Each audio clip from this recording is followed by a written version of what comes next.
Quantum Advisors. Nilesh, hi, good afternoon. We are at a time where GDP numbers have come better than expected.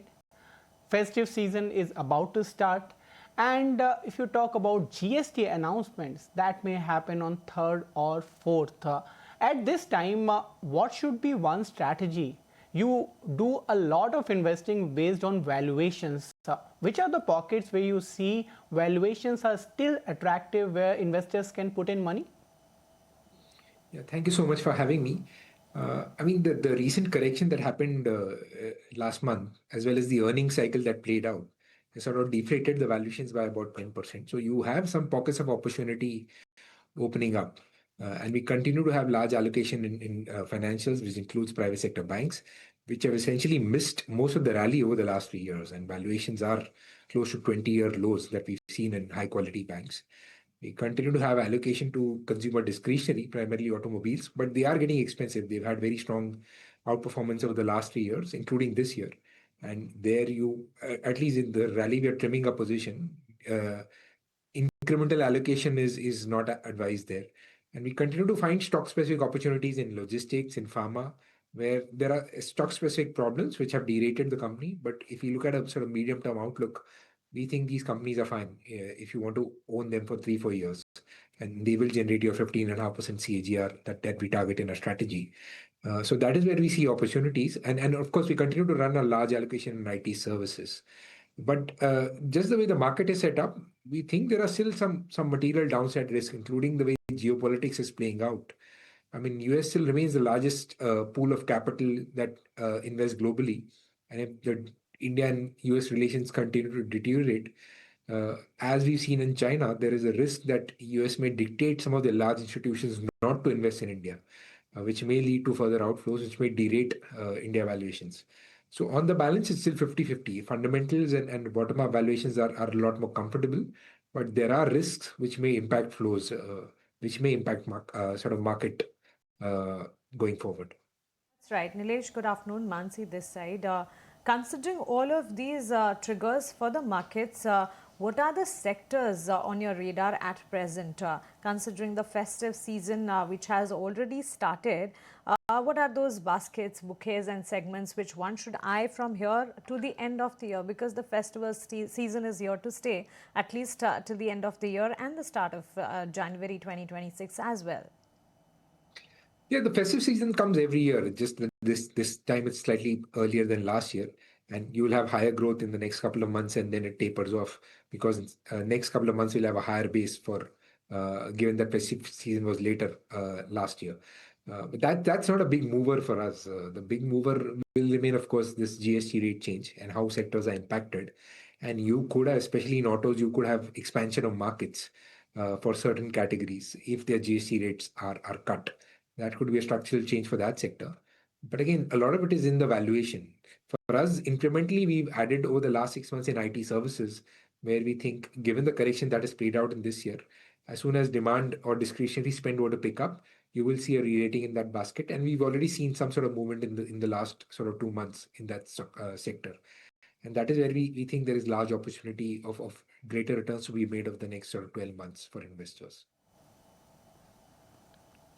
All right, Nilesh, I want to understand from you, one of the sectors you have specified are capital goods where one should not invest currently, and I guess that is based on the valuations. But there has been increased momentum, particularly in this sector, on the back of GST news, which is expected day after tomorrow. Can you explain your stance why one should stay away from this sector?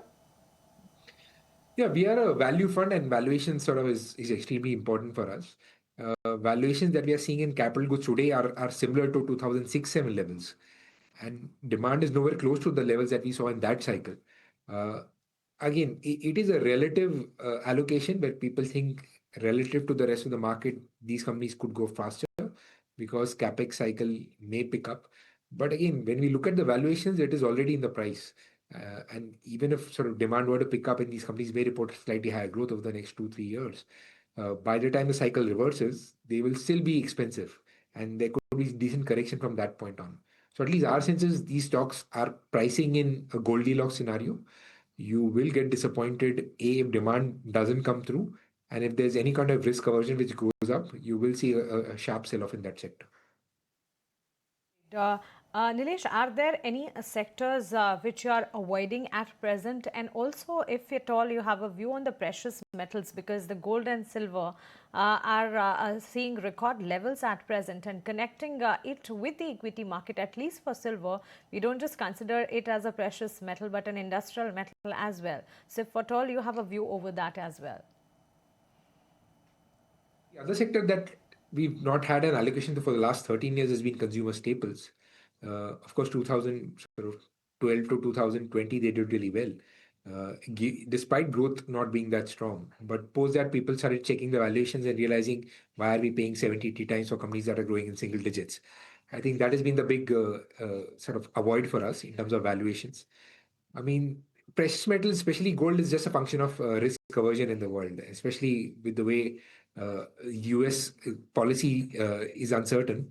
I think a lot of the other central bankers are sort of looking at gold as a safe sanctuary to park their surplus, whatever surplus they want to park it in. And the other big, I mean, silver, like you said, is a half precious metal, half industrial demand. And there is a view that industrial demand will pick up, especially in Europe, given that defense spending will move higher, which could be a big driver for silver as an investment. But I don't have a specific view of whether investors should be allocated to that basket at the moment.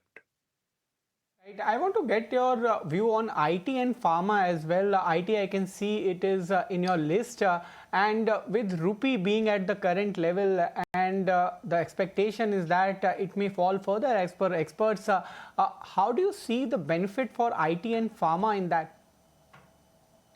Yeah, of course, they're exporters, so it does help when the rupee depreciates.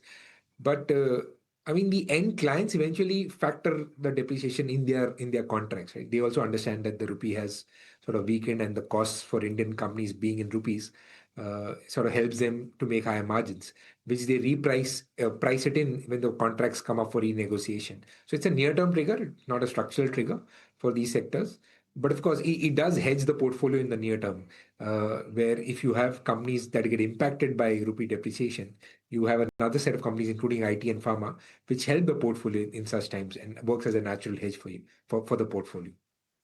Okay, Nilesh, one more thing. Semiconductor industry in India is yet to see an absolute development, but the current government is constantly working on spaces like this, and the future trajectory or the future goals for these spaces, at least for the next 5 years, as you see, is development of all of these sectors. And in the same lines, Semicon 2025, particularly a function, a conclave on semiconductor industry is being promoted by the PM today itself. What's your view on the semiconductor space? Yeah, I mean, it's a theme. Again, India is sort of, and most countries around the world are realizing that sovereignty and having sovereignty over some of the critical inputs for the manufacturing process is important, and that is driving a lot of these investments. Uh, I think again in India, what are the announcements I've seen on the OSAT side? They are fairly low value add. It's just assembling and packaging of these chips. The big value add is in fabrication, which the kind of capex needed. Nobody has that kind of capex to invest, especially in India. I've not seen anybody announcing fabrication of these chips. So India is looking at assembling and packaging, and even then, it's slightly early stage for them, where they're focusing on the less complicated chips. But again, there could be companies that may take advantage of that. A lot of it is driven by government incentives, and they're hoping that government reimburses most of the capex. So if they're able to make money, that could be over and above that.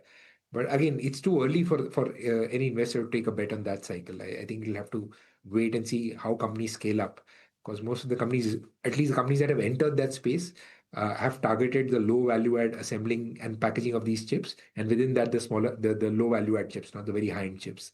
And Right, can they scale all up right, materially? point Important. well taken here. Of course, that is something which needs to be watched out for. But for now, we'll pause this conversation due to paucity of time. Thank you so much for joining in. And it's time to get you some important comments from Prime Minister of India.